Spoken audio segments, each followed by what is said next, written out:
İndi sizə oxuyacağım bir neçə cümlə əvvəlcə diqqətinizi cəlb etməyə bilər. Ancaq bu mövzuda hansı böyük və qeyri-adi hadisənin ortaya çıxdığını görüncə heyrətinizi gizlədə bilməyəcəksiniz. Əbu Hüreyrə radiyallahu anh rəvayət edir ki, Rasulullah sallallahu aleyhi və səlləm belə buyurdular: Torpaq Adəm oğlunun hər hissəsini tələf edəcək, yəni çürüdəcək. Büzdüm sümüyündən başqa. Hansı ki insan ondan yaradılır, qiyamət günü də yenidən o hissədən yaradılacaq. Qeyd edək ki, büzdüm sümüyü onurğanın aşağı hissəsində yerləşən bir sümüydür. Fikrimcə, Rasulullah sallallahu aleyhi və səlləmin digər möcüzələri olmasaydı, müasir dövrdə onun peyğəmbərliyinin təsdiqlənməsi üçün bu hədis yetərdi. Çünki bəhs edilən mövzu sadəcə son vaxtlarda ortaya çıxan heyrət verici hadisələrdəndir. Elm və texnikanın inkişafı ilə insan fiziologiyasının dərindən incələnməsi belə halların bilinməsinə səbəb oldu. Rasulullahın 1400 il sonra ortaya çıxan möcüzələrindən biri olan yuxarıdakı hədis barədə danışarkən körpənin ana bətnindəki inkişaf prosesindən başlayacağıq. Daxili orqanlarda gedən prosesləri canlı izləmək mümkün olduğu dövrümüzdə insanın ana bətnində yaradılması barədə çox maraqlı hadisələr üzə çıxıb. Bu proses haqqında Quran və müasir elmdə insanın yaradılması barədə danışdığımız bölümdə məlumat vermişik. Haqqında danışdığımız hədisi əhatə edən hissəsi barədə isə bu mövzuda danışacağıq. Hansı ki, təkcə İslam ölkələrində yox, dünyanın hər yerində ən güclü alimlərin belə diqqətini cəlb edə bilib. Ana bətninin müşahidəsi zamanı həkimlər maraqlı bir şeylə rastlaşıblar. Yumurtaların mayalanmasından təxminən 15 gün keçəndən sonra embriyonda nazik bir tel görünməyə başlayır. Diqqət cəlb edən əsas məsələ bu telin ortaya çıxmasından sonra embriyonun uşaq biçiminə düşmə mərhələsinin başlaması idi. Sonraki mərhələdə sinir sistemi formalaşır, gələcəkdə onurğanı meydana gətirəcək olan hüceyrə qrupu yaranır və embriyonun orqanları inkişaf edərək üzə çıxır. Diqqət etməli nüanslardan biri də bu tel görünmədən sadaladığımız prosesin heç birinin başlamamasıdır. Bəs bu tel nədir?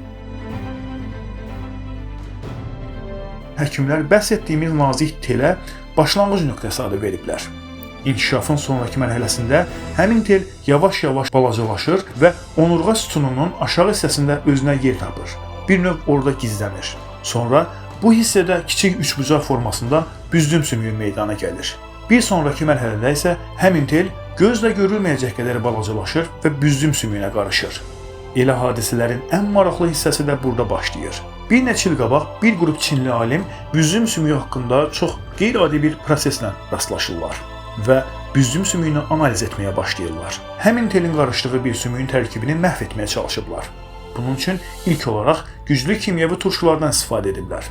Ancaq nəticə əldə edə bilməyiblər.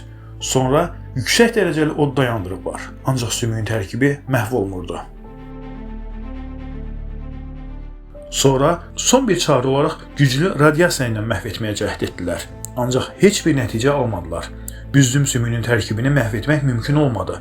Bu sümük insanın ölümündən sonra da tamamilə məhv olmayan yeganə sümükdür. Yəni, insan dəfn olandan qısa müddət sonra dəri və ət çürüyür. Uzun müddət keçəndən sonra da sümüklər çürüyür və torpaq olur. Büzdüm sümüyündən başqa. Daha doğrusu, onun tərkibindən başqa. Yəni, həmin sümüyün tərkibi məhv olmur. Kimyəvi quruluşu pozulmur. Təbii ki, alimlər çox heyrətə gəlmişdi. Onlar təəccüblərini gizlədə bilmirdilər. Necə ola bilərdi ki, bu sümüyün tərkibi məhv olmur. Yəni, tərkibindəki kimyəvi quruluş pozulmur. Demək olar ki, həmin araşdırmanı aparan bütün Çin alimləri şokdaydı. Nələr etmişdilərsə, hansı yolla həmin sümüyün tərkibini pozmağa və məhv etməyə çalışmışdılarsa, heç bir yol nəticə verməmişdi. Bununla da Rasulullah sallallahu aleyhi və səlləmin daha bir möcüzəsi ortaya çıxmış oldu. 1400 il əvvəl Peyğəmbərimiz sallallahu aleyhi və səlləm hardan bilə bilərdi ki, insan büzdüm sümüyündən, yəni onun içindəki nazik teldən yaranıb və qiyamət günü də ondan diriləcək.